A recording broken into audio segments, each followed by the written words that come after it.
The alarms had not even finished ringing when the ramp of the royal cruiser hit the deck plates with a sound like a hammer striking a bell. I was elbow deep in a coolant line, cursing a valve that refused to seal, when the entire dock went silent around me. Not quiet, silent. The kind of silence that makes the hair on your arms stand up before your brain understands why. I looked up. A ship the size of a small moon had settled into the docking clamps above Platform 9, and every alien on the station, traders, dock workers, customs officers, diplomats, had stopped what they were doing to stare at it.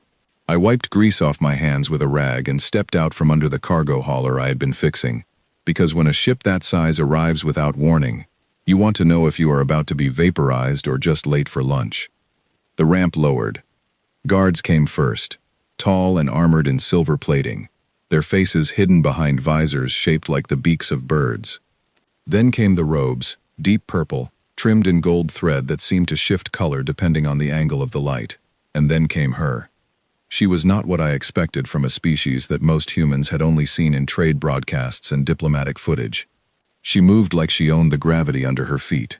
Her skin held a faint blue undertone. Her eyes were a shade of violet I had never seen on a living creature. And she walked down that ramp like the entire station existed for the sole purpose of being crossed by her. I should have looked away. Every instinct told me to look away.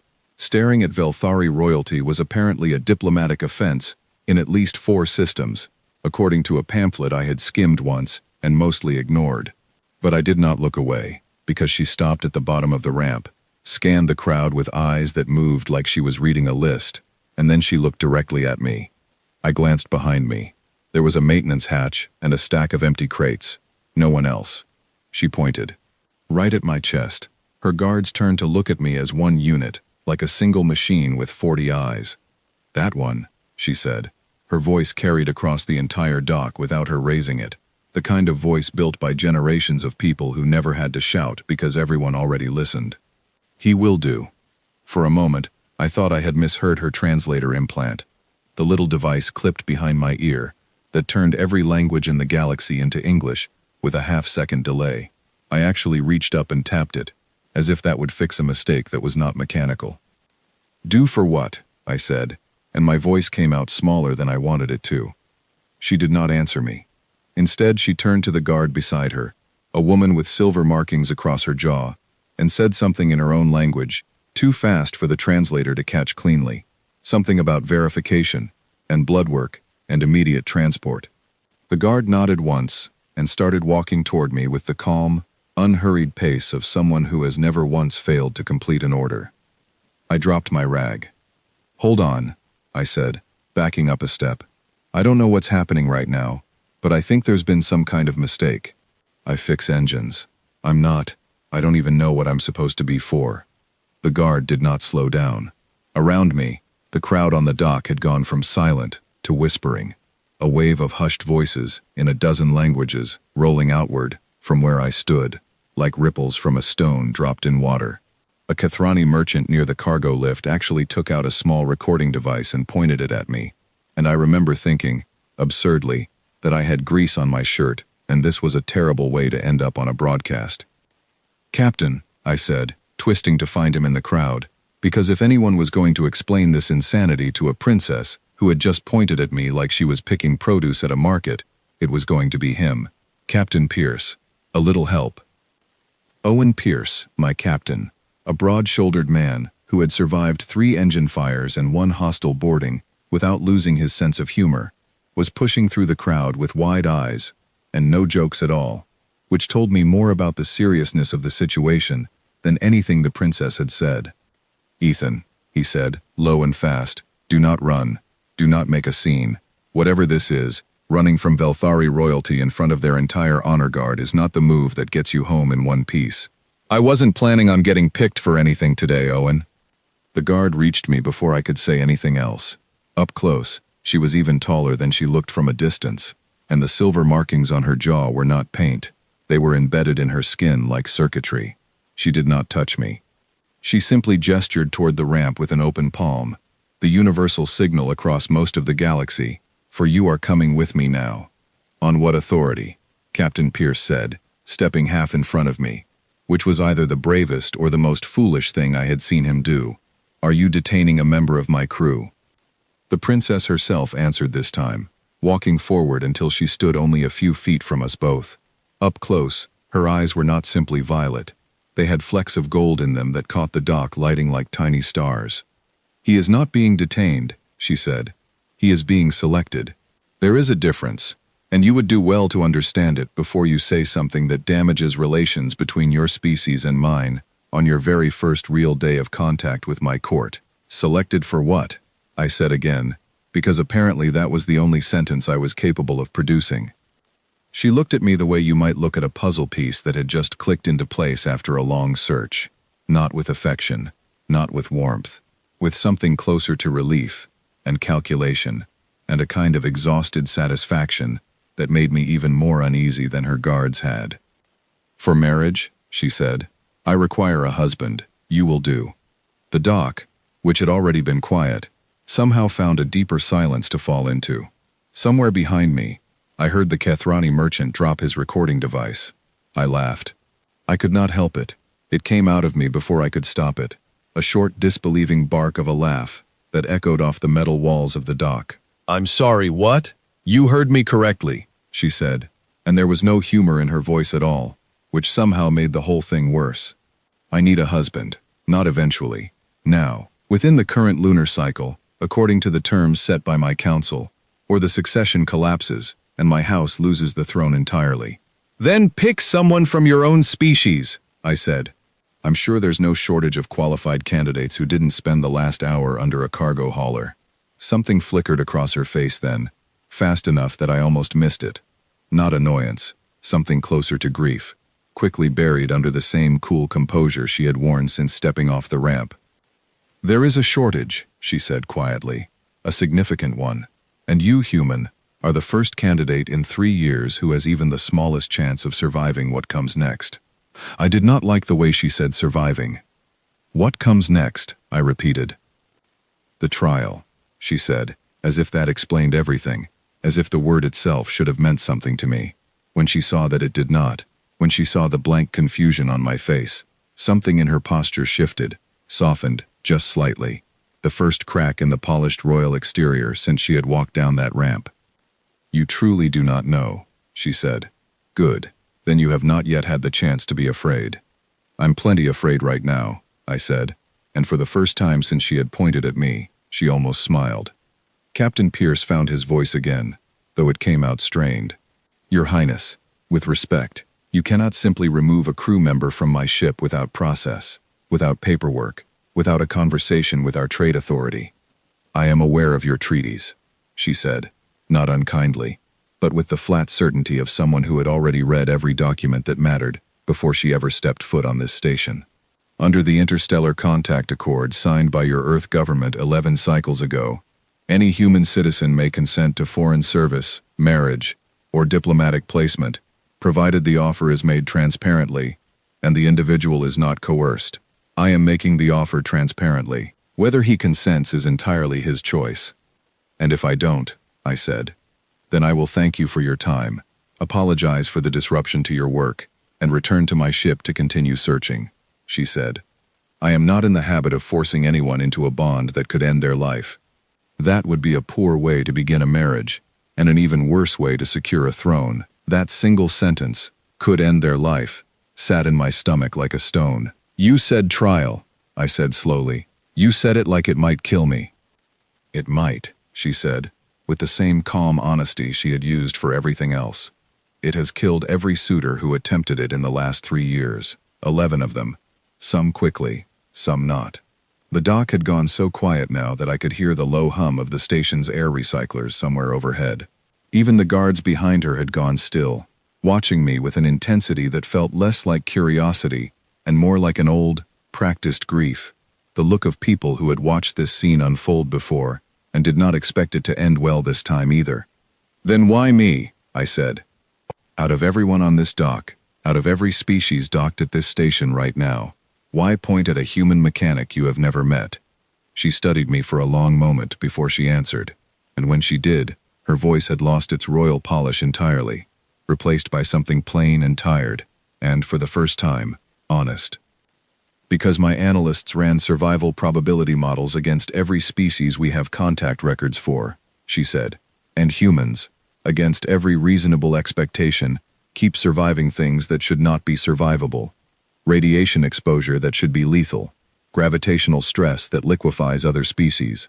Isolation, deprivation, physical trauma.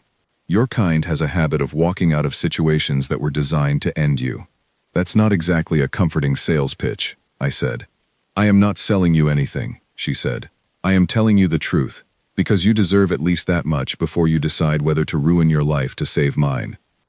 I stood there on that dock, grease still under my fingernails, my captain frozen beside me with his mouth slightly open, an alien princess in front of me, with violet eyes, and a look on her face, like she had already lost more than she was willing to say, and somewhere in the back of my mind, a small, stubborn voice pointed out that I had been complaining about how boring the last cargo run had been. I need time to think, I said. You have until the ship refuels, she said. 6 hours. After that, I search elsewhere, and you never see me again. She turned and walked back up the ramp without waiting for a response, her guards falling into step behind her like the tide following the moon, and the crowd on the dock slowly began to exhale, all at once, the way a room does after holding its breath too long. Captain Pierce turned to me, his face pale under the dock lighting. Ethan, he said, what in every star system did you just get yourself into? I have absolutely no idea, I said, and for the first time since the ramp had hit the deck, I let myself feel the fear that had been building under my ribs the entire time. But I think I'm about to find out. 6 hours. That was all the time I had before a decision that would either save a stranger's throne or end my life in some way the princess herself had refused to fully describe. I looked up at the massive silver hull hanging above Platform 9, its surface catching the light in slow-moving patterns like something alive, and I thought about every trade run I had ever complained about being too quiet, too routine, too uneventful. I was never going to complain about a quiet cargo run again. I spent the first hour of those 6 hours doing the only sensible thing a person in my position could do, which was to hide in the crew mess and ask everyone I trusted whether I had lost my mind for even considering this. Nora Bell, our systems engineer, sat across from me with her arms crossed and an expression that suggested she thought the answer was obviously yes. You are talking about marrying an alien princess you met 4 hours ago, she said. Who told you, and I want to make sure I heard this correctly, that 11 people have already died trying to do what you are considering doing? When you say it like that, it sounds worse, I said. It is worse, she said. It is exactly as bad as it sounds, Ethan. There is no better way to say it. She didn't have to tell me the truth, I said. She could have dressed it up, called it an honor, a ceremony, something safe-sounding. She didn't. She told me flat out that it might kill me. And that's supposed to reassure me? It's supposed to tell you she's not lying about the rest of it either, I said. If she was trying to trick me into something, she picked a strange way to do it. Nora was quiet for a moment, turning her cup of recycled coffee in slow circles on the table. What happens to her if she doesn't marry someone in time? She asked finally. She said the succession collapses. Her house loses the throne. And what happens to the throne then? I did not have an answer for that, because the princess had not offered one, and I had been too stunned by everything else she had said to think to ask. It bothered me more than I expected. The size of the hole in what I understood, how much of this decision I was being asked to make blind. I found Captain Pierce in the observation lounge an hour later, staring out at the massive silver hull of the Velthari cruiser, like it might answer questions on its own if he watched it long enough. I looked up the Velthari Dominion while you were talking to Nora, he said without turning around. Public record stuff. Nothing classified. Their territory borders 3 other major powers. If their throne becomes unstable, it does not stay contained to their space. Trade routes shift. Old border disputes reopen. It gets messy fast, and messy in that part of the galaxy has a habit of becoming violent. So this isn't just about her, I said. I don't think it ever was, he said. I think she is one person standing between a lot of quiet and a lot of noise. And I think she knows that better than anyone else on that ship. I sat with that for a long time, watching the hull of the cruiser shift color under the station lights, thinking about a woman who had walked down a ramp and picked a stranger out of a crowd, not because she wanted to, but because the numbers had told her it was the only path left that did not end with something breaking that could not be put back together. When the 6 hours were nearly gone, I walked back to Platform 9 alone. The dock had cleared out considerably since the morning, most of the onlookers gone back to their routines, though a few stubborn observers still lingered near the edges, watching to see how the story ended. The ramp was still down. The guard with the silver markings on her jaw was waiting at the bottom of it, and when she saw me approaching, something in her posture eased just slightly. "You came back," she said. "I have questions," I said. "A lot of them. And I want honest answers before I say yes to anything." "That," said a voice from the top of the ramp, "is the first sensible thing anyone has said to me all day." The princess descended the ramp again, slower this time, without the guards flanking her, without the ceremony of the first arrival. Up close, without an audience, she looked younger than she had on the dock, and more tired, the kind of tired that comes from carrying something heavy for a very long time, without anyone offering to help. "Ask your questions," she said. "I owe you that much before you decide to walk into something 11 others did not walk out of." "Start with why," I said. "Not the survival numbers, the real why. Why does it have to be a trial? Why does it have to be a stranger? Why can't your own people just choose someone and be done with it?" She looked at me for a long moment, the dock lights catching the gold flecks in her violet eyes, and when she finally spoke, her voice was quieter than I had heard it yet. "Because someone has been making very certain," she said, "that I never get the chance to choose anyone at all." I did not understand what she meant, not fully, not yet. But standing there on that dock with 6 hours gone, and a decision still hanging over both our heads, I understood one thing clearly. Whatever this was, it was bigger than a marriage, and bigger than a trial, and I had just walked back into the middle of it with my eyes open. "Explain," I said. "All of it. Start from the beginning." She nodded once, slowly, like a person setting down a weight they had been carrying alone for far too long. "Very well," she said. "Walk with me. This will take longer than 6 hours to fully understand, but I will give you what I can, before the ship must depart." I fell into step beside her, and as we walked up that ramp together, I had no idea that I was about to learn a truth that would turn a quiet mechanic's life into the center of a fight that stretched across half the galaxy. The interior of the ship was nothing like I expected. I had pictured cold metal corridors, the kind of sterile military efficiency you see in the trade broadcasts about royal vessels, but instead, the halls were warm-toned, lined with soft amber lighting, and patterns etched into the walls that seemed to tell stories I could not read. Illyra walked ahead of me without looking back, confident I would follow, and I did, past guards who watched me without expression, and servants who paused their work just long enough to stare, before returning to their tasks with practiced discretion. "This trial," I said, catching up to walk beside her instead of behind, "the one that killed 11 people. What exactly is it?" "An old law," she said, "older than my grandmother's grandmother. When my ancestors first built this dynasty, the throne was fragile, contested by rival houses who believed they had equal claim to it. To prevent weak or corrupt leadership, the founders created a bonding trial, a test any suitor to the throne must pass before marriage is recognized. The idea was simple. Only someone capable of enduring hardship should be trusted to stand beside a ruler and share in the burdens of leadership." "That sounds reasonable, in a very extreme way," I said. "So why has it killed 11 people in the last 3 years specifically? Was it always this lethal?" She was quiet for a moment before answering, and I noticed her pace slow slightly, as if the question had touched something she was reluctant to look at directly. "The trial itself has not changed," she said, "but the circumstances around it have, and that is a conversation for later, once you understand more of the shape of things." "You're avoiding the question." "I am pacing the question," she corrected. "There is a difference, and if I tell you everything at once, you will either not believe me, or you will run, and I need you to do neither, before you truly understand what you are choosing." We walked in silence for a while after that, passing through a wide chamber with tall windows that looked out over the station, and, beyond it, the slow-turning stars. I found myself watching her more than the view, trying to read the calculations behind her carefully composed expression, trying to understand how someone could speak so plainly about death and duty in the same breath without her voice ever cracking. "Tell me about the trials themselves then," I said. "If I'm going to decide whether to risk my life, I want to know exactly what I'm risking it against." She nodded, as if this was the question she had been waiting for. "There are three," she said. "The first tests the body, the second tests the mind, the third tests the bond between the two people entering the marriage, suitor and sovereign together.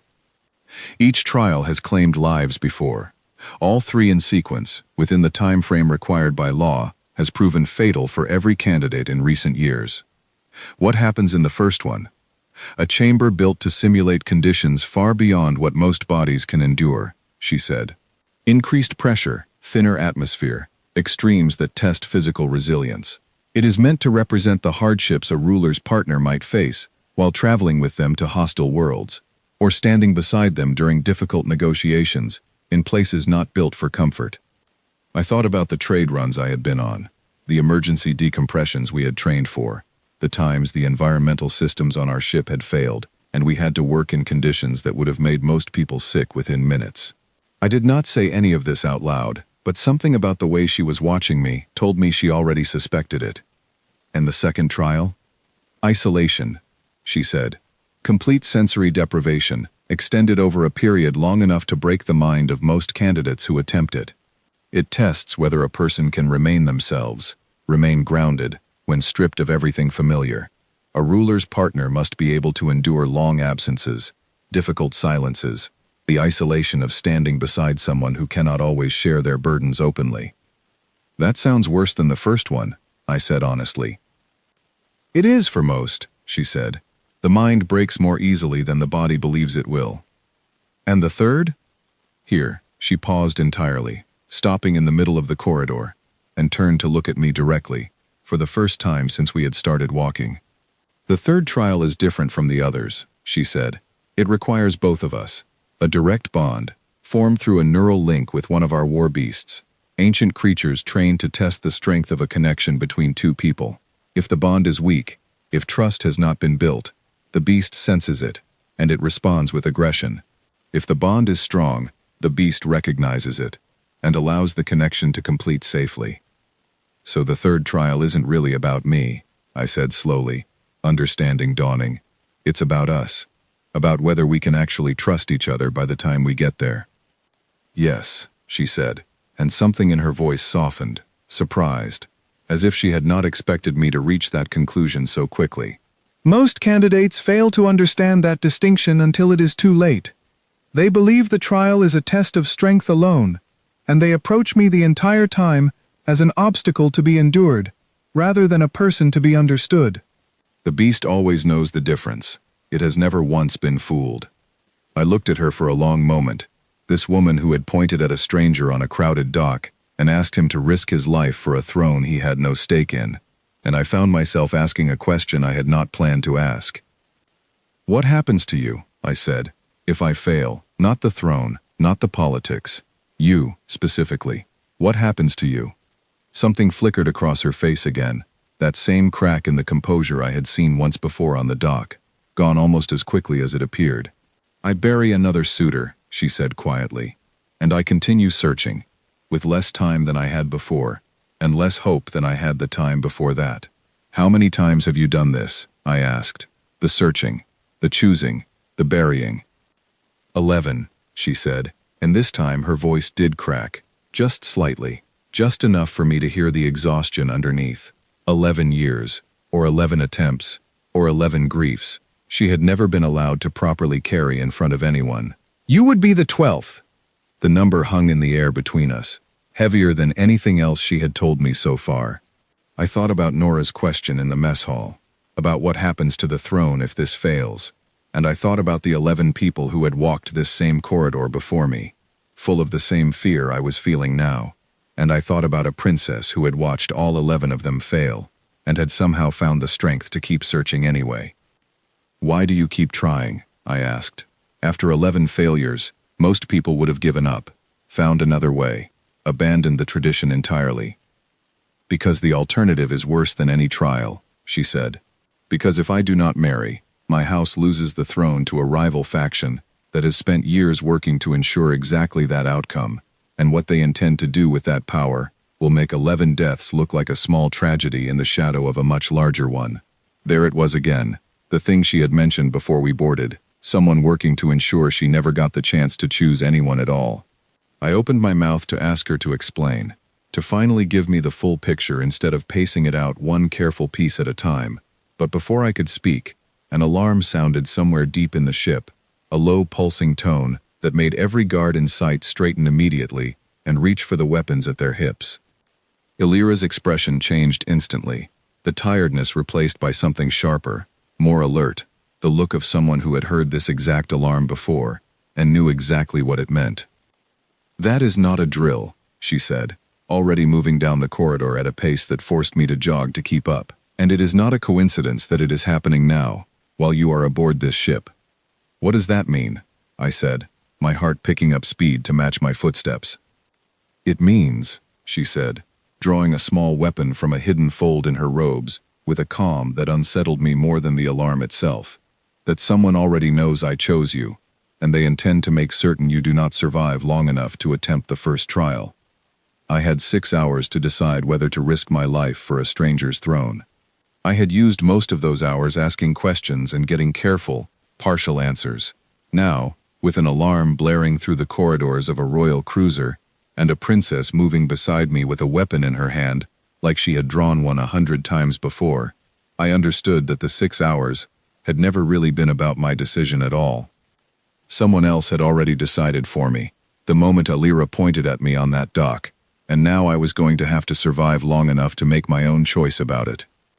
The corridor ahead of us went dark for a half-second, the amber lighting flickering as if the ship's power had taken a hit, and in that half-second of darkness, I heard Illyra's voice beside me, low and steady despite everything happening around us. "Stay close to me," she said, "and whatever you decide about the marriage, about the trial, about all of this, decide it after we survive the next 10 minutes. I would rather lose a suitor to a change of heart than to a blade in the dark before he ever had the chance to choose at all." The lights flickered back on, and down the corridor ahead of us, shapes moved in the shadows that had no business being aboard a royal cruiser under lockdown, and I realized, with a strange calm settling over the fear in my chest, that whatever I had walked into, there was no walking back out of it now. I ran, because there was nothing else left to do, and because some stubborn part of me had already decided, somewhere between the dock and this darkened corridor, that I was not going to let a princess who had trusted a stranger with the truth face this alone. The shapes in the shadows resolved into 3 figures wearing dark, unmarked armor, nothing like the silver plating of Illyra's guards. They moved with the same trained precision as her people, but there was something wrong about the way they carried themselves, a stiffness, a coldness that made my stomach turn, even before the first shot rang out. Illyra pulled me sideways into a side corridor a half-second before a bolt of energy scorched the wall where my head had been. I felt the heat of it pass close enough to singe the hair at my temple, and for a moment my entire body locked up, some primitive part of my brain refusing to believe that someone had just tried to end my life within an hour of me making the decision to try to save it. "Move," Illyra said, and there was no gentleness in her voice now, only the flat command of someone who had done this before and intended to keep both of us alive through sheer force of will. "They are not here for me. Guards do not fire on their own princess in her own home. They are here for you, which means someone already believes you are a genuine threat to their plans. That's supposed to make me feel better?" "It is supposed to make you run faster," she said, and pulled me down another corridor as more shots chased us from behind. We came out into a wider hall lined with support columns, and Illyra shoved me behind one of them, just as 2 more bolts struck the metal a few feet from where I had been standing. She leaned out from behind her own column and fired twice, her aim precise, her hands steady in a way that told me this was not the first time she had needed to defend herself inside her own ship. "Your guards!" I shouted over the noise. "Where are your actual guards?" "Drawn away," she said, ducking back behind cover as another volley answered her shots. This was planned. Whoever did this knew exactly when my honor guard would be occupied elsewhere on the ship, which means they have someone inside my own ranks, feeding them information. That thought seemed to bother her more than the immediate danger, and I understood why. A threat from outside was frightening. A threat from inside, from someone she had trusted enough to let close, was something else entirely. I looked around the column, searching for anything that might help, and my eyes landed on a maintenance panel set into the wall a few feet away. The kind of access point I had spent years working with on cargo ships, not so different from this one in the parts that mattered. An idea formed fast, the way ideas do when the alternative is standing still and hoping not to die. "Cover me," I said. "What are you doing?" "Something I actually know how to do," I said, and darted for the panel before she could argue. I ripped the panel free and found exactly what I had hoped to find: a cluster of environmental controls feeding the corridor's atmospheric regulation system. On my ship, panels like this controlled airflow, temperature, pressure, the invisible systems that kept a vessel livable. If this ship followed even roughly similar engineering principles, and most ships did, because physics did not change based on which species built the hull, then I had a chance to even the odds. I found the pressure release valve and twisted it hard, venting a sudden burst of compressed air directly into the corridor behind us, with a force strong enough to stagger anyone standing in its path. I heard one of our attackers curse in a language my translator did not immediately catch, followed by the clatter of a weapon hitting the floor. Illyra stared at me from behind her column, something between shock and admiration crossing her face. "How did you know how to do that?" "I fix engines for a living," I said, breathing hard. "Turns out air pressure works about the same no matter whose ship you're on." She laughed then, short and surprised, a sound that seemed to catch her as off guard as it did me, given everything happening around us. "Perhaps my analysts underestimated exactly how useful a human mechanic could be," she said, and rose from cover to press the advantage, moving down the corridor with a speed and precision that left me scrambling to keep pace. By the time her actual guards arrived, drawn by the sound of the confrontation, the three attackers had either fled or been subdued, and Illyra stood in the center of the corridor giving orders in rapid, clipped Velthari that had every soldier around her moving without hesitation. I leaned against the wall, adrenaline still burning through my system, and watched her work. Watched the transformation from the tired woman, who had walked beside me minutes earlier, into a commander who clearly knew exactly how to hold a room, even when that room had just tried to kill both of us. When the corridor had cleared and the alarms finally quieted, she turned back to me, and for a long moment neither of us said anything at all. "You could still say no," she said finally. "After what just happened, no one would blame you for walking back down that ramp and never looking at this ship again." I thought about it. I thought about Nora's warning in the mess hall, about the 11 names Illyra had never told me, but that I somehow felt the weight of anyway. About the corridor still smelling faintly of scorched metal, from a fight that had happened because someone did not want me to have the chance to choose anything at all. "If I leave now," I said slowly, "they win. Whoever they are, they get exactly what they wanted," which was making sure I never got far enough to actually decide anything for myself. "That is not a good enough reason to risk your life," she said quietly. "No," I agreed, "but this is." I straightened up, meeting her eyes directly. "You told me the truth on that dock, even when a lie would have been easier and probably more effective. You've been telling me the truth this whole walk, even the parts that clearly cost you something to say out loud. I don't know you. I don't love you. Not yet. Maybe not ever. But I trust that you're not lying to me. And out here, with everything I've seen today, that might be worth more than anything else you could have offered me." She studied me for a long moment, something unreadable moving behind those violet eyes, and then she nodded once, a small, decisive motion. "Then we begin," she said. "But you should know, Ethan Wells, that what you just survived was the smallest of the dangers waiting for you. The trials have not even started yet, and the people who sent those 3 tonight will not stop trying simply because their first attempt failed." "Then I guess we'd better make sure their second attempt fails too," I said, and something in the way I said it made her almost smile again, that same surprised, unguarded expression from before. Word of the attack spread faster than either of us expected. By the time the ship reached the edge of Velthari space 2 days later, every trade broadcast within a dozen systems was already carrying some version of the story, most of them wildly inaccurate, all of them fascinated by the same central detail. A human had been chosen for the bonding trial, and someone had already tried to kill him before he ever reached the first test. I did not understand, at first, why that detail mattered so much to so many people. I was one person, a mechanic from a mid-sized trade vessel, not a soldier, not a diplomat, not anyone who should have registered on the galactic stage at all. But the reaction from other species taught me something about how humanity was actually viewed out here, something none of the trade broadcasts back home had ever fully explained. A delegation of Kathrani traders docked alongside the Velthari cruiser during a supply stop, and their lead negotiator, an older man with pale gray skin and an unreadable expression, requested a private meeting with me before we continued on.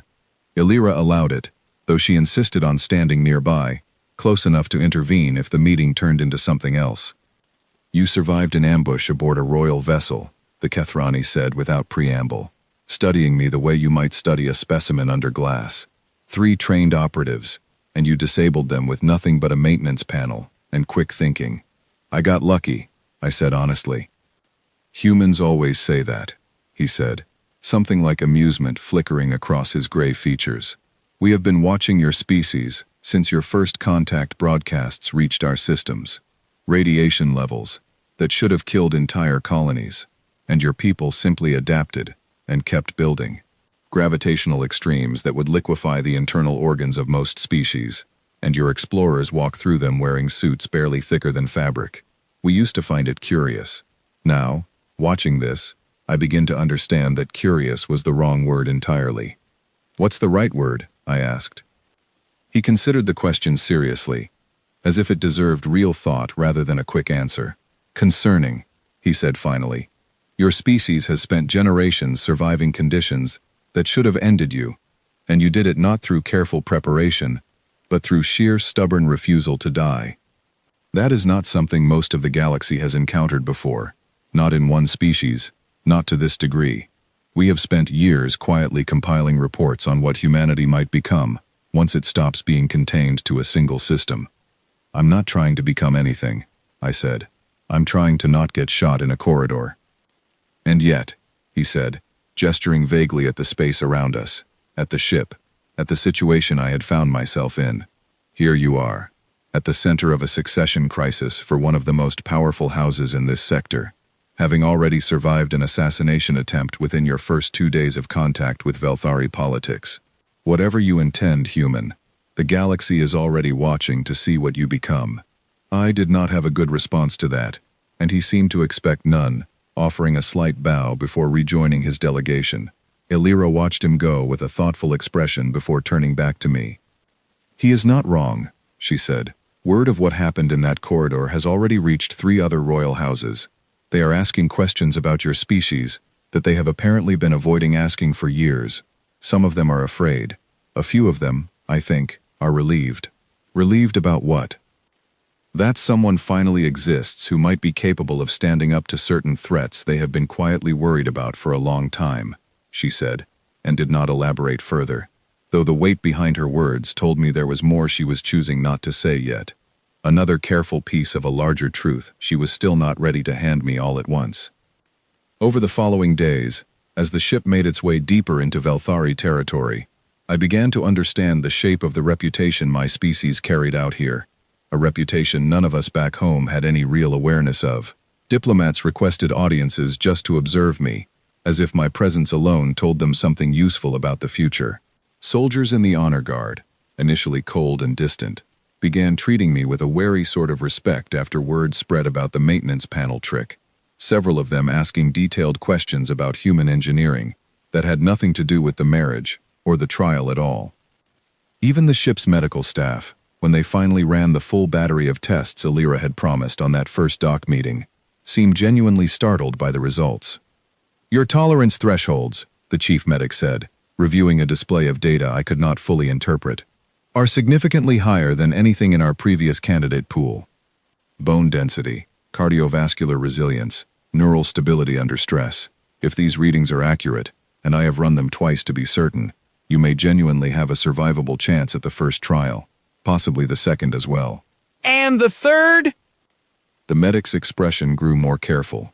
The third trial is not a matter of physical resilience, she said. It cannot be measured on a scan. That one will depend entirely on what exists between you and the princess by the time you reach it, and no test I own can predict that outcome. I thought about that a lot over the following nights, lying awake in the guest quarters I had been given aboard the ship, staring at a ceiling patterned with the same amber-toned etchings I had seen throughout the corridors. I thought about trust built in days instead of years, about a bond a war beast was supposed to sense and judge, about whether two people thrown together by crisis and calculation could actually build something real enough to survive an ancient trial designed to expose exactly that kind of weakness. I did not have an answer, but I noticed, more than once, that when I could not sleep and wandered the quiet corridors of the ship, I sometimes found Elira awake too, standing at one of the tall observation windows, watching the stars pass with the same restless energy I felt in my own chest. We began talking during those late hours, not about the trial, not about politics, but about smaller things. Her childhood, spent mostly in isolation due to the constant threats against her family. My childhood, spent on a cargo ship much like the one I had left behind, learning engines from a father who believed the best way to teach a lesson was to let you fail small before you failed big. "You do not talk like someone raised to be a diplomat," she said one night, standing beside me at the window with the stars painting soft light across her face. "Most people who meet royalty try to say the right things. You just say what you actually think." "I never expected to meet royalty," I said. "Nobody trained me for it. I guess I'm just going with whatever seems true at the time." "It is a strange kind of relief," she said quietly, "speaking with someone who has no interest in managing me. Everyone else in my life manages me, carefully, constantly, even the people who claim to love me. You simply exist beside me, and somehow that has become the most honest conversation I have had in years." I did not know what to say to that, so I said nothing, and we stood together in comfortable silence, watching the stars, while somewhere deeper in the ship the crew prepared for our arrival at the Velthari homeworld, where the first trial was waiting for both of us. The homeworld itself took my breath away the first time I saw it through the observation window, a planet wrapped in swirling bands of violet and gold cloud cover, its surface dotted with cities that glowed like scattered jewels even from orbit. Elira stood beside me as the ship began its descent, her expression tightening with a tension I had not seen from her since the corridor attack. "Something wrong?" I asked. "The trial chamber," she said. "It is located within the old palace, beneath the throne room itself. Every suitor who has attempted it in the last 3 years has walked those same halls, past the same portraits, into the same chamber. I have watched 11 of them make that walk. I did not expect to have to watch a 12th. You could stay outside during the trial," I offered. "You don't have to watch." "Tradition requires the sovereign to witness," she said, "and even if it did not, I would not look away. If something happens to you in that chamber, you will not face it alone while I hide from the sight of it. That is not the kind of person I intend to be, whatever else this crisis demands of me."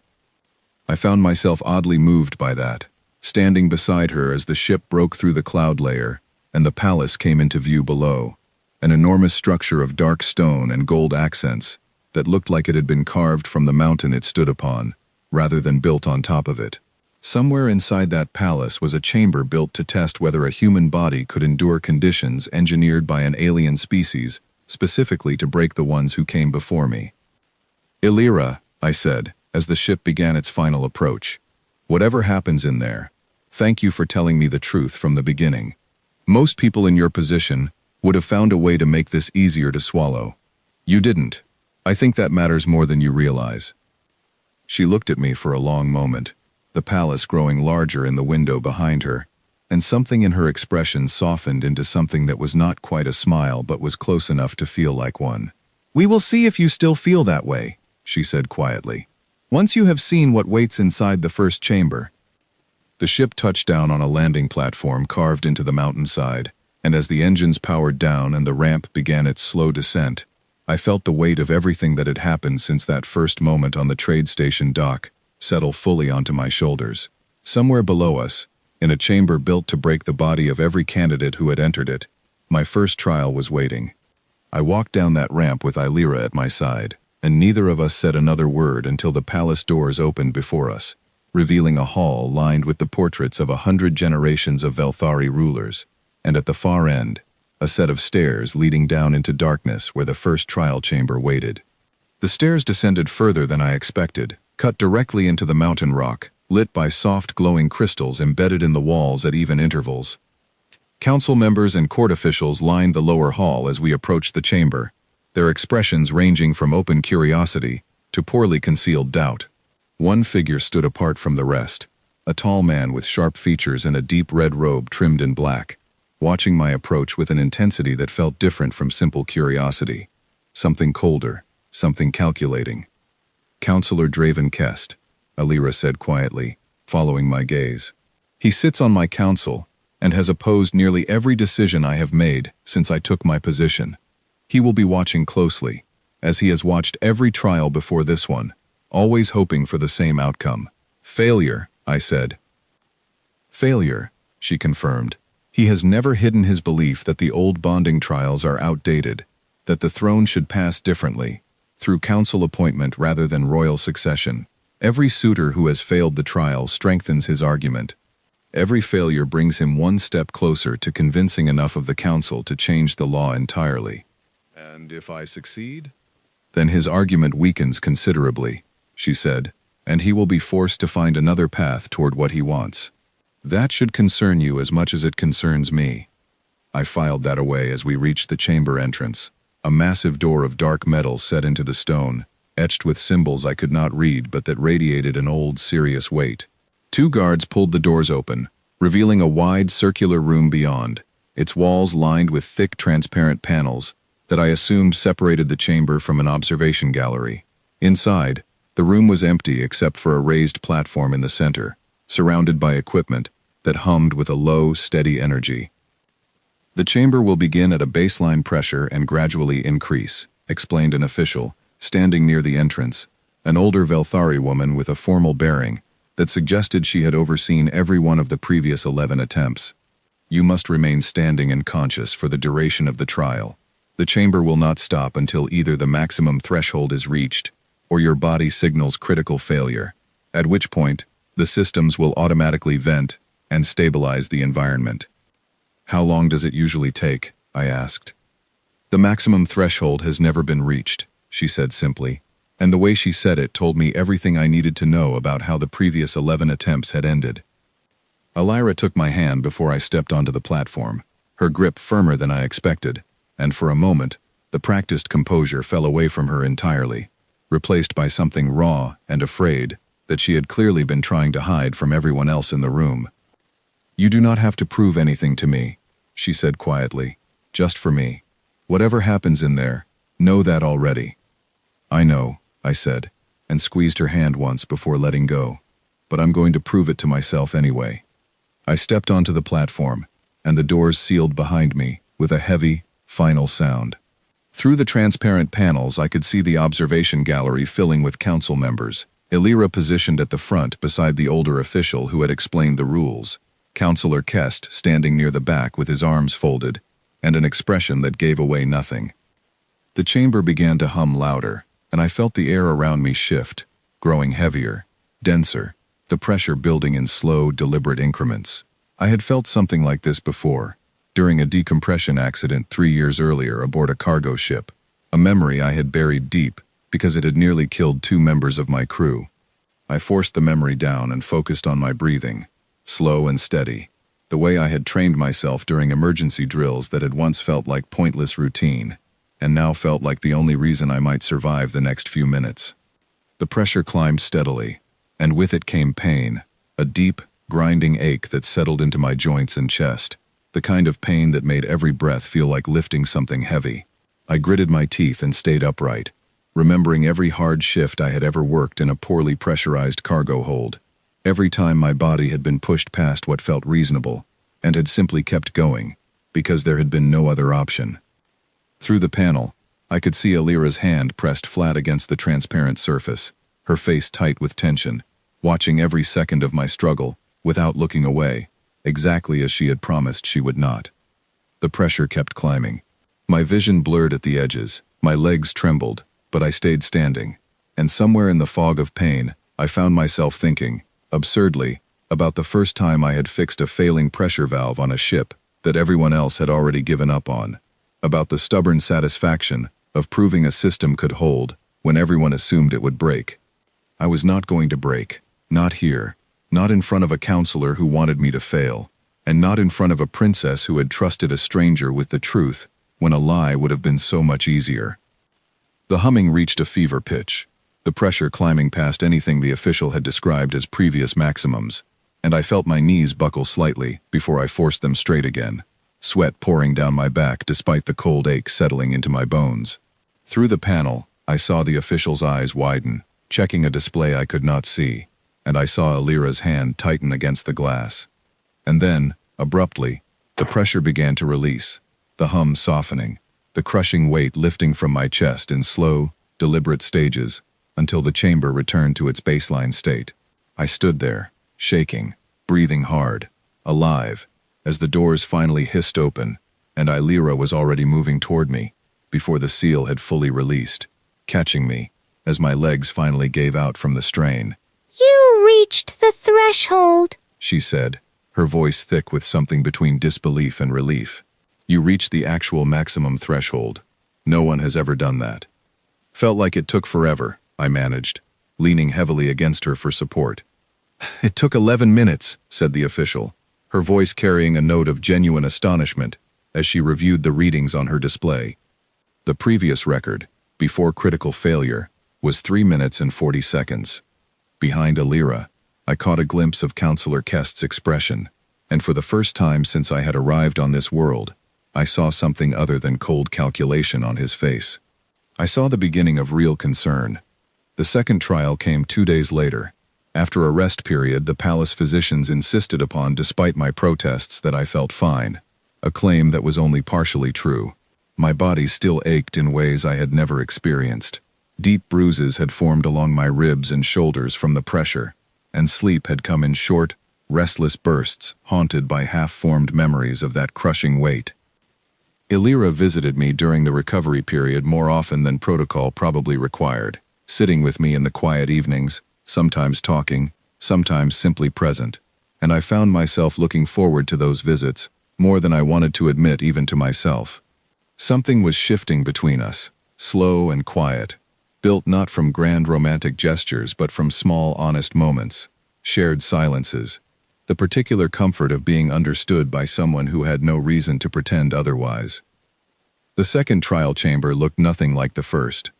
Rather than a circular room built for physical endurance, this chamber was small, dark, lined with soundproofing material that seemed to swallow sound the moment it left your mouth. A single chair sat in the center, fitted with restraints and sensors that would monitor my vital signs throughout the isolation period. The trial lasts until either you request its end, which is recorded as failure, or the maximum duration is reached, the official explained. During this time, you will experience no light, no sound, no external stimulation of any kind. Most candidates find the isolation itself more difficult to endure than any physical pain.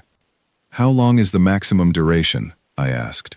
48 hours, she said, and something in my chest tightened at the number. 2 full days, with nothing but my own thoughts and the encroaching edges of whatever fear or memory decided to surface in the silence.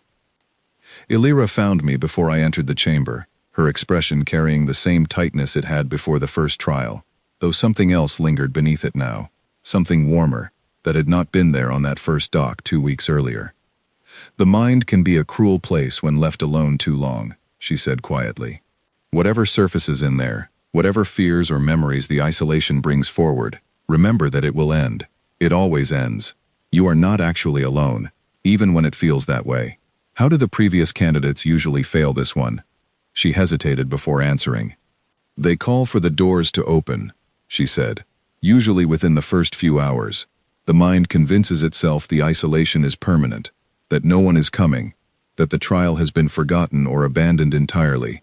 Panic sets in, and panic makes people beg for an end long before the actual trial requires one.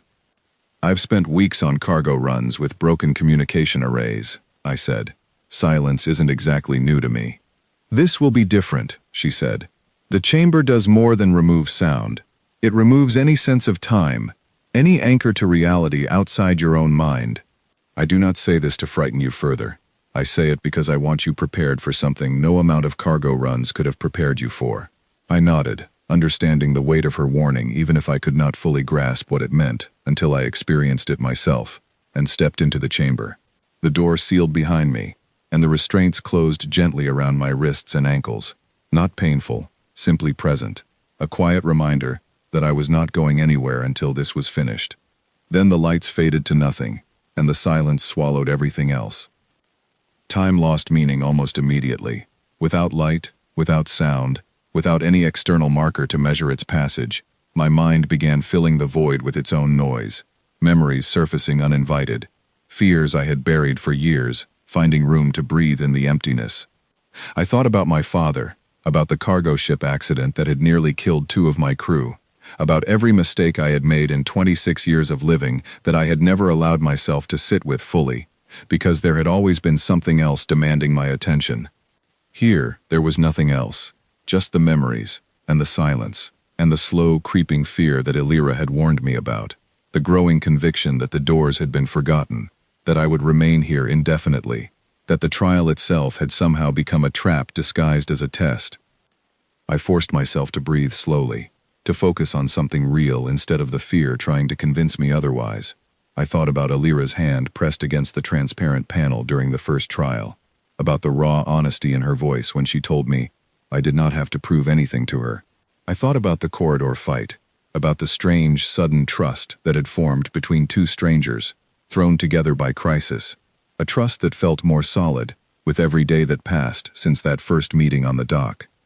I held on to that thought like an anchor, and slowly, the panic that had been building in my chest began to ease.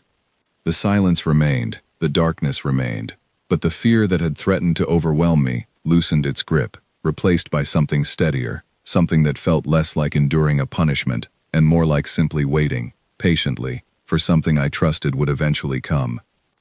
I do not know how much time actually passed before the restraints finally loosened and the light returned, gentle at first, then gradually brightening to normal levels.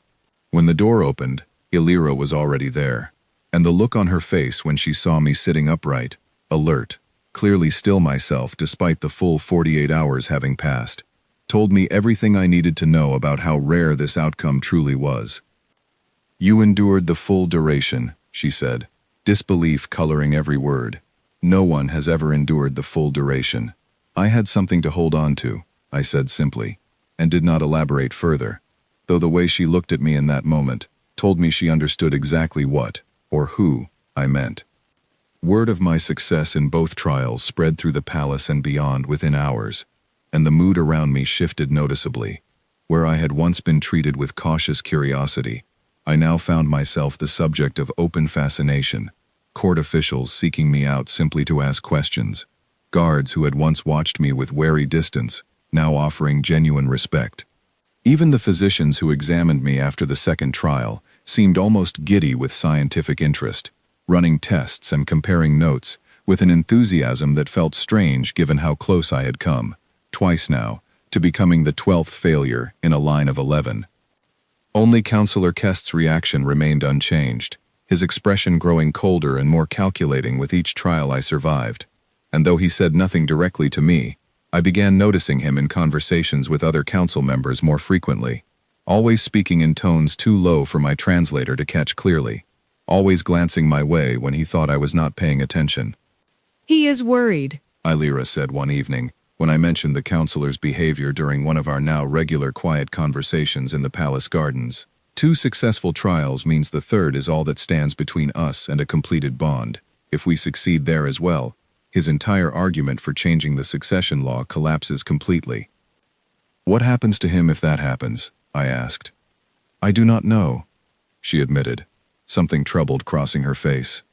But I have learned, over the years, that desperate men in positions of power rarely accept defeat quietly. I would ask you to be careful, more careful than before, as we approach the final trial. I promised her I would be, though neither of us could have predicted just how right her instincts about Counselor Kest would turn out to be. or how much the coming days would reveal about exactly how far he was willing to go to ensure the throne never passed into hands he did not control. The night before the third trial, Illyra came to find me in the palace gardens, where I had taken to walking during the evenings to clear my head, the strange alien flora glowing faintly under the twin moons in a way that reminded me, oddly, of the bioluminescent algae I used to see on long, deep space runs when the ship's exterior lights caught something drifting in the void. She looked different that night, less guarded than I had ever seen her, and I knew immediately that whatever she had come to tell me was something she had been holding back since that very first conversation on the dock. "I owe you the full truth," she said, sitting beside me on a stone bench half hidden beneath a canopy of drooping silver leaves. "Before the third trial, you deserve to walk into it knowing everything, not just the pieces I decided were safe enough to share." "I'm listening," I said, and something in my voice must have told her I meant it fully, because she took a slow breath and finally let the careful pacing fall away. "The trials have not always been this lethal," she said.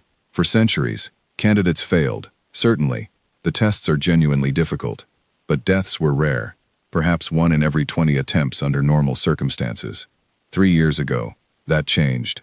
11 candidates in 3 years is not a natural rate of failure. It is engineered."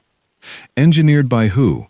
I asked, though some part of me had already guessed the answer. "Councillor Kest believes the throne should not pass through royal bloodline," she said.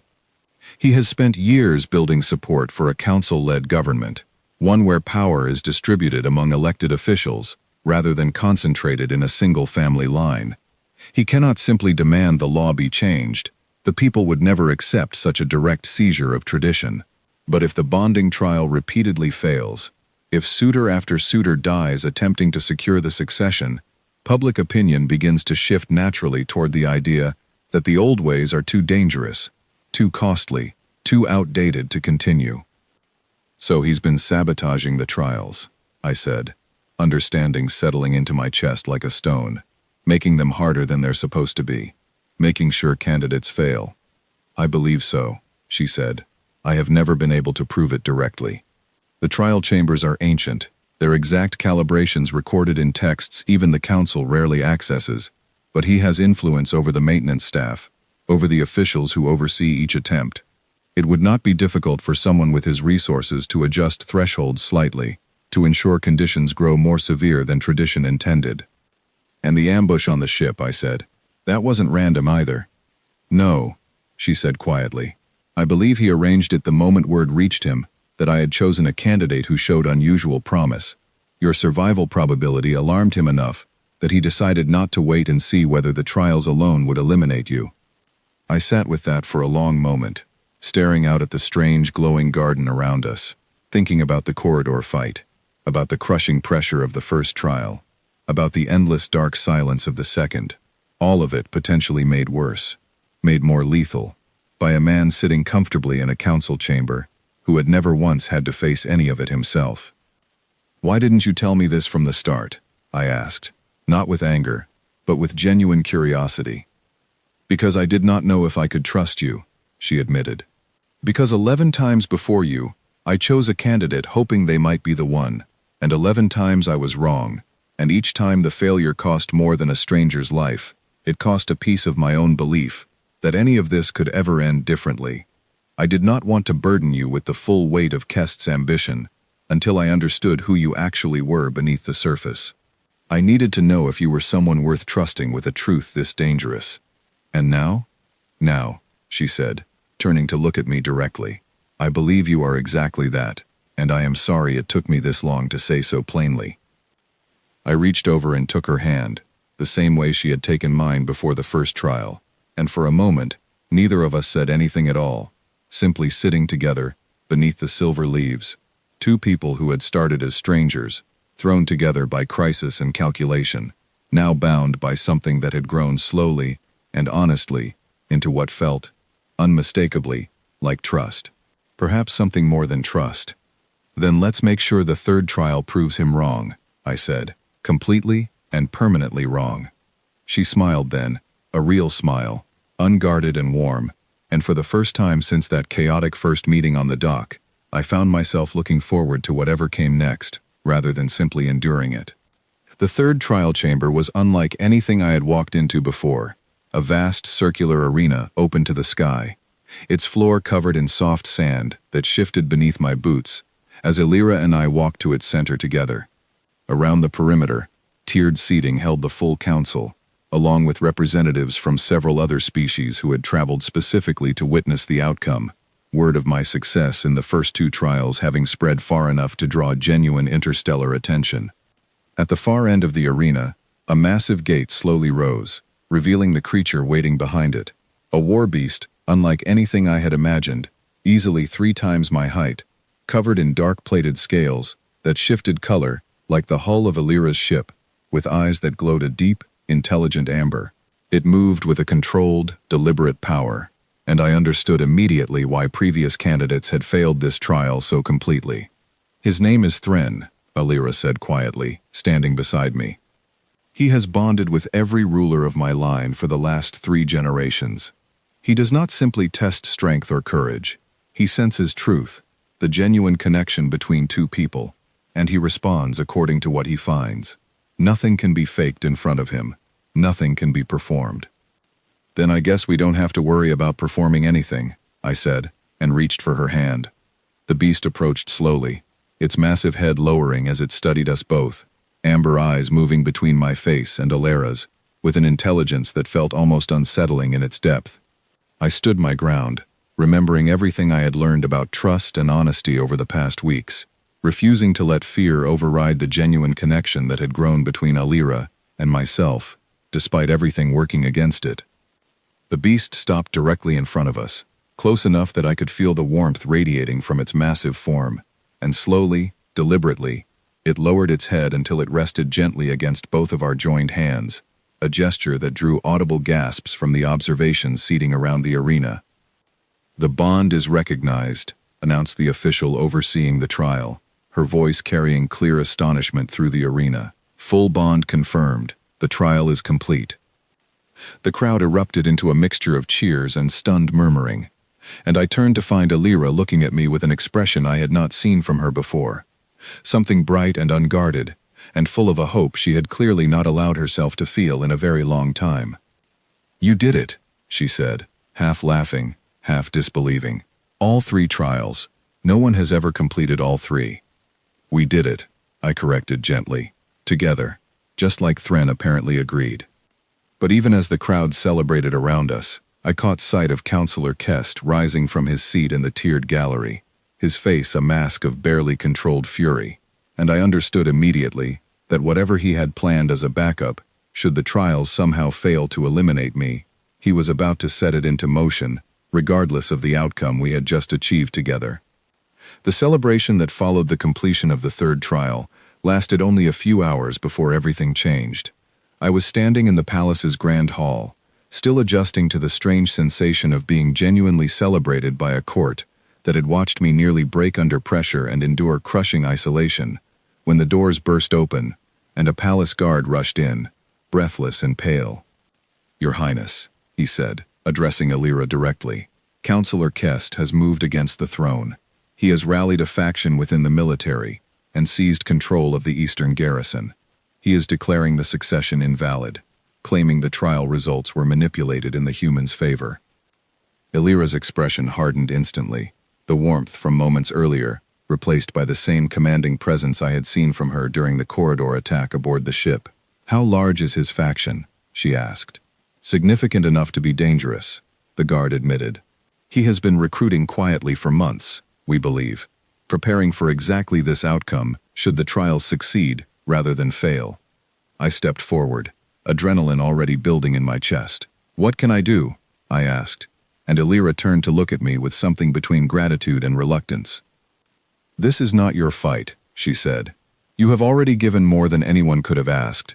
If you wish to leave, to return to your own ship and your own life, no one would blame you for choosing that path now. You pointed at me on that dock because the numbers said I could survive things other species couldn't," I said. "You didn't know then whether I'd actually choose to stay and fight for something bigger than myself. I'm choosing that now. This became my fight, The moment those 3 attackers came for me in that corridor, I intend to finish it. Something in her expression shifted, and she nodded once, decisively. Then we finish it together, she said, the way we finished everything else. The following hours blurred into a rush of preparation, palace guards mobilizing, loyal council members rallying to Alira's side, reports arriving from across the capital, detailing the growing unrest, as word of Kest's rebellion spread.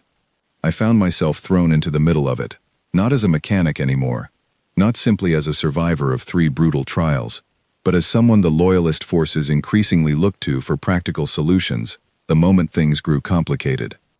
When Kest's forces attempted to breach the palace's lower defenses that evening, using access routes through old maintenance corridors that the standard guard rotation had never been trained to fully secure, it was my knowledge of engineering systems, not military tactics, that turned the tide. I worked alongside a team of palace technicians to seal off entire sections of the tunnel network, venting pressure and cutting power to disable the advancing soldiers, without resorting to the kind of lethal force that would have made an already fractured situation even worse. "You're thinking like an engineer, not a soldier," Alira observed, finding me covered in dust and sweat after the 3rd successful containment of Kest's advancing forces. "Every other commander in my service would have simply ordered troops to meet them directly. You found a way to stop them without anyone having to lose their life needlessly." "I spent years fixing things that other people gave up on," I said. "Turns out that mindset works just as well against a rebellion as it does against a broken engine." The final confrontation came 2 days later, in the same throne room where the original portraits of 100 generations had watched over every trial before mine. Kest arrived with what remained of his faction, considerably diminished after the failed tunnel assault, his expression carrying none of the cold calculation I had seen from him before, replaced now by the raw desperation of a man who had spent years building toward a goal only to watch it collapse in a matter of days. "You cannot possibly believe the council will accept an outsider on this throne," he said, addressing Alira directly, ignoring me entirely as though acknowledging me would somehow validate everything he had spent years trying to prevent. "A human, chosen not through tradition but through desperation, standing beside you as consort. This is not succession, this is surrender." "The trials were completed honestly," Alira said, her voice steady and clear enough to carry through the entire hall. "Every threshold met, every test passed, fairly, without manipulation on my part. The only manipulation in this entire process came from you, Counselor, adjusting chamber calibrations to ensure candidates before him never had a genuine chance to succeed." Murmurs rippled through the gathered council members, and I watched Kest's expression falter for the first time, the accusation landing with a weight he clearly had not expected to face so publicly. "Prove it," he said, though his voice had lost some of its earlier conviction. "I already have," Alira said, and gestured toward a technician standing near the hall's entrance, who stepped forward carrying a data display. Maintenance logs recovered from the trial chambers, showing calibration adjustments made in the days before each of the previous 11 attempts, all authorized under your personal access codes. The hall fell into complete silence as the evidence was displayed for the assembled council, and I watched something break in Counselor Kest, the last of his composure crumbling, as the weight of years of careful, hidden sabotage was laid bare in front of the very people whose support he had spent so long trying to secure.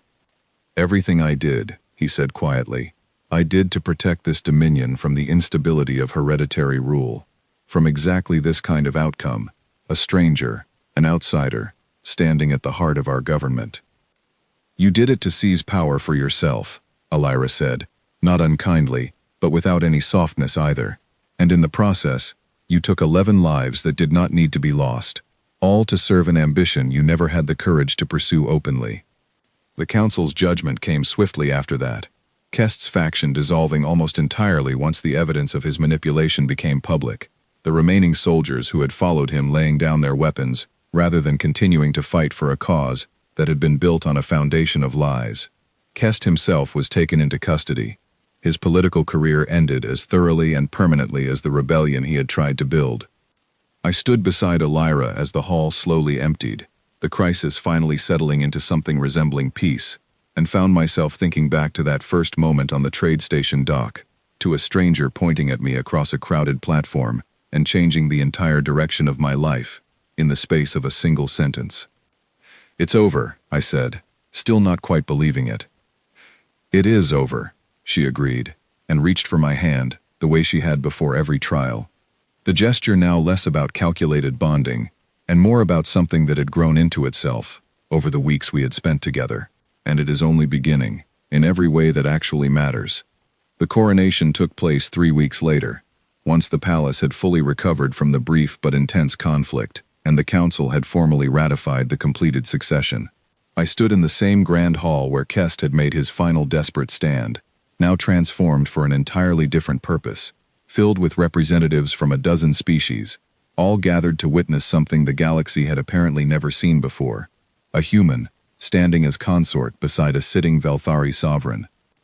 Nora and Captain Pierce had traveled from our old trade ship to attend, both of them standing near the front of the gathered crowd, with expressions caught somewhere between pride and lingering disbelief. "Never thought I'd see the day," Owen said quietly, finding a moment to speak with me before the ceremony began. "You went from fixing coolant lines to standing beside a throne in less than 2 months. I don't think there's a training manual anywhere that prepares a person for that kind of transition." "There definitely isn't," I said.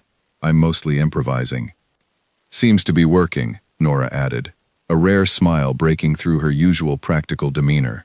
"For what it's worth, I take back what I said in the mess hall, about you having lost your mind.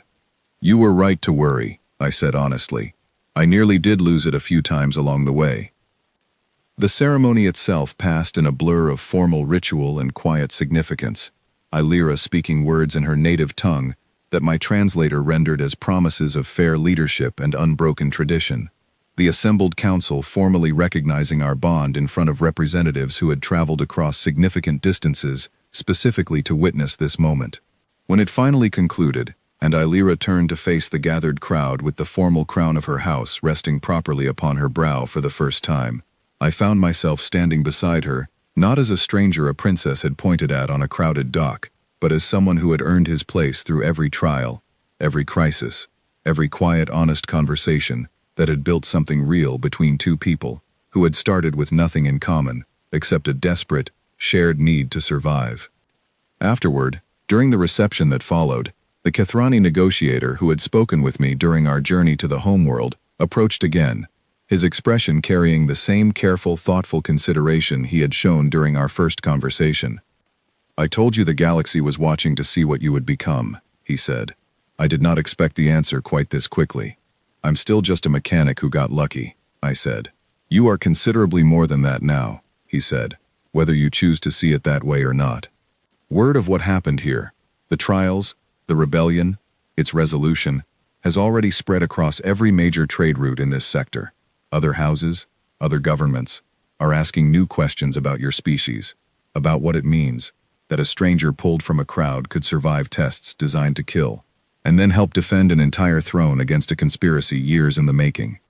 I glanced across the hall to where Illyra stood speaking with a cluster of council members, her posture confident and settled in a way it had not been during our first meeting, the crown resting easily on her brow as though it had always belonged there.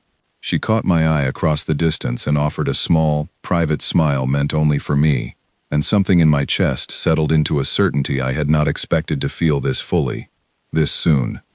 "Let them ask their questions," I said, turning back to the Kethrani negotiator. "I'm not worried about what the galaxy decides to think about humanity because of what happened here. I'm just glad it worked out the way it did." "A modest answer," he said, something like genuine respect in his tone, from someone who has just become one of the most significant figures in recent interstellar history. "I suspect modesty will serve you well, human, in the years ahead. Power tends to corrupt those who forget where they came from. You strike me as someone unlikely to forget." He offered a slight bow and moved off to rejoin his delegation, and I made my way across the hall to where Illyra stood, arriving just as her conversation with the council members concluded. She turned to face me fully, the formal weight of the crown and the ceremony falling away for just a moment, replaced by the same honest warmth that had grown between us since that very first walk through the corridors of her ship. "How does it feel?" I asked, "being fully crowned?" "Officially, completely," No more trials standing between you and the throne. Lighter, she said, and heavier, both at once. Lighter, because the weight of finding a suitor, of surviving another trial, of wondering whether Kest's faction would succeed, all of that is finally behind me. Heavier because now the actual work begins, leading a dominion that has just weathered a genuine crisis, rebuilding trust with council members who supported Kest even if they never openly admitted it, proving to the galaxy watching us that this succession was worth the disruption it caused. You won't be doing any of that alone, I said. I meant what I said back on the ship. This became my fight too. It still is.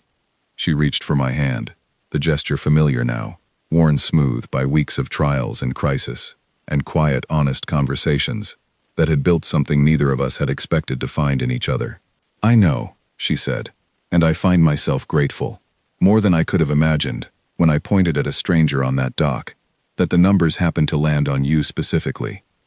Just lucky, I guess, I said, echoing what I had told the Kethrani negotiator moments earlier, though this time there was no doubt in my voice at all, only quiet certainty. Perhaps, she said, smiling, or perhaps the numbers simply confirmed what I did not yet know I was looking for. Outside the tall windows of the Grand Hall, the twin moons of the Velthari homeworld hung low against a darkening sky, and somewhere far beyond them, across countless systems and trade routes, word continued spreading of a human mechanic who had walked into an ancient trial designed to kill him, and walked out having reshaped an entire dynasty's future instead. I thought about my old cargo ship, about the quiet routine runs I used to complain about how a single moment on a crowded dock had unraveled that entire life, and replaced it with something I never could have predicted or prepared for. I did not regret a single step of it. Standing beside Illyra in that hall, watching representatives from a dozen species mingle and speak in cautious, curious tones about what humanity's presence in Velthari politics might mean for the balance of power across the wider galaxy, I understood clearly that this was only the beginning of something much larger than either of us had anticipated, when a princess pointed at a stranger and said, simply, that he would do. The galaxy had a great deal more to learn about humanity in the years ahead, and standing there, holding Illyra's hand beneath the light of 2 alien moons, I found myself genuinely looking forward to being part of whatever came next.